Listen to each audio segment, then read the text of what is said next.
Let's go! Fala pessoal, último vídeo da nossa série Fala Meu Filho. E hoje nós vamos conversar sobre Meu Filho Não Fala. Se você quer saber mais sobre esse assunto, fica ligado.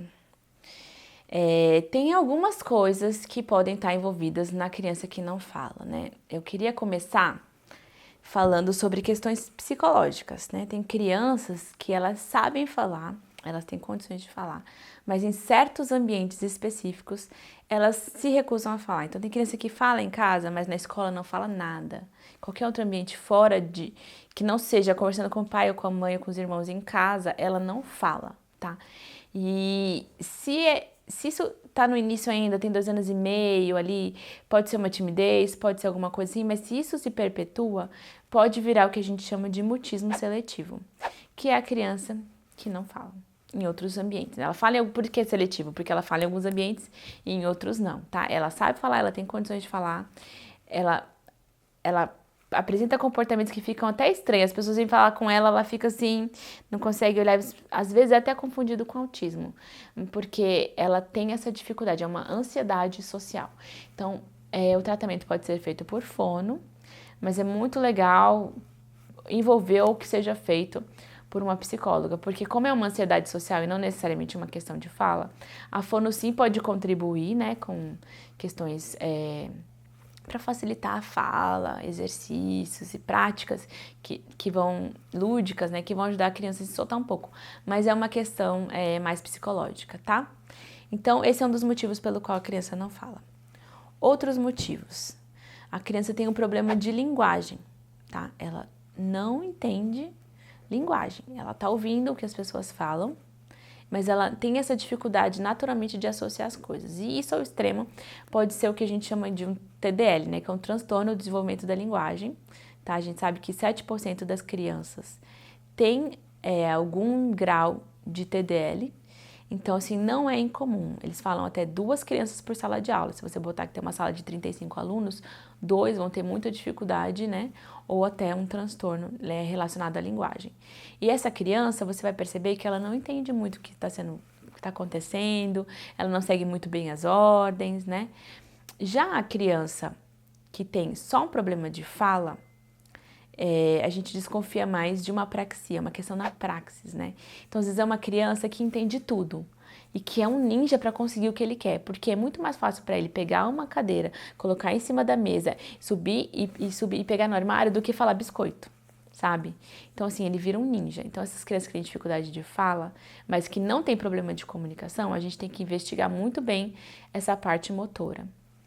Mais uma coisa que faz com que a criança não fale, questões auditivas. Então, se a criança não ouve, ela não fala. A gente sabe que uma criança que é surda profunda, ou seja, que não ouve praticamente nada, ela nasceu, ela começa a balbuciar, ela começa com os primeiros sons, né? Uma criança ouvinte vai receber esse feedback, ou seja, ela vai se ouvir e vai brincar com os sons e vai seguir aprendendo a balbuciar e a falar. A criança que é surda, não. Ela começa a balbuciar, ela não recebe esse feedback e isso diminui, tá? Isso é uma criança surda profunda.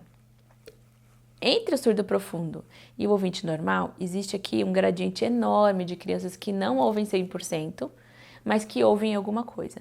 Então, sempre que a gente recebe uma criança com queixa de linguagem ou com queixa de fala, é aconselhável fazer uma avaliação auditiva para a gente garantir que essa criança está ouvindo bem, porque isso aí é a porta de entrada do som, né?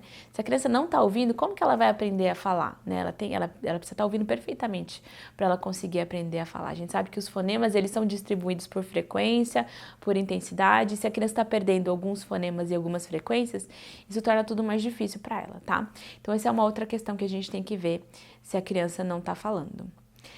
Questões comportamentais, questões do desenvolvimento, se a criança teve um atraso global.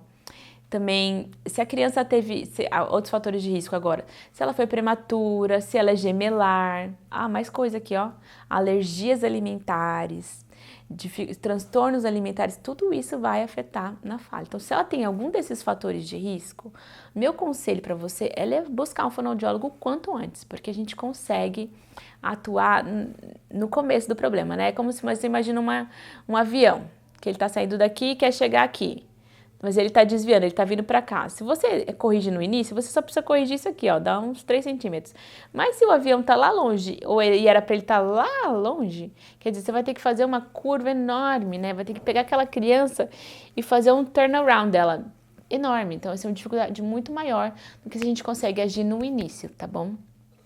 Tá aí a importância da intervenção precoce. Então, assim, além de todas essas questões que atrapalham a fala, né, e que fazem com que você tenha que levar no fonoaudiólogo buscar uma intervenção precoce, talvez você esteja se perguntando, mas Ju, o que eu posso fazer já e em casa?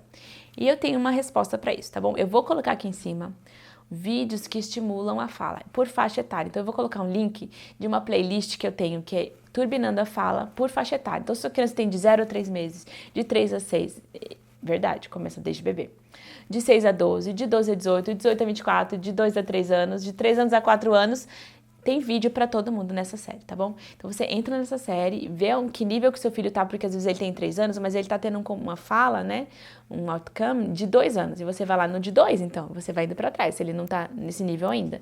E aí você começa a tentar elevar o nível dele, utilizando as dicas aqui do canal. Mas sabe que em muitos casos é impreterível você levar a sua criança à fono, que só assim ela vai conseguir o melhor desempenho, né? O melhor desenvolvimento, tá bom? Se sua criança não fala nada, se restou alguma dúvida, deixa aqui seu comentário, tá? Que eu vou responder todo mundo. Eu sei que eu não tô respondendo todo mundo ultimamente, mas neste vídeo aqui, ó, promessa, hein?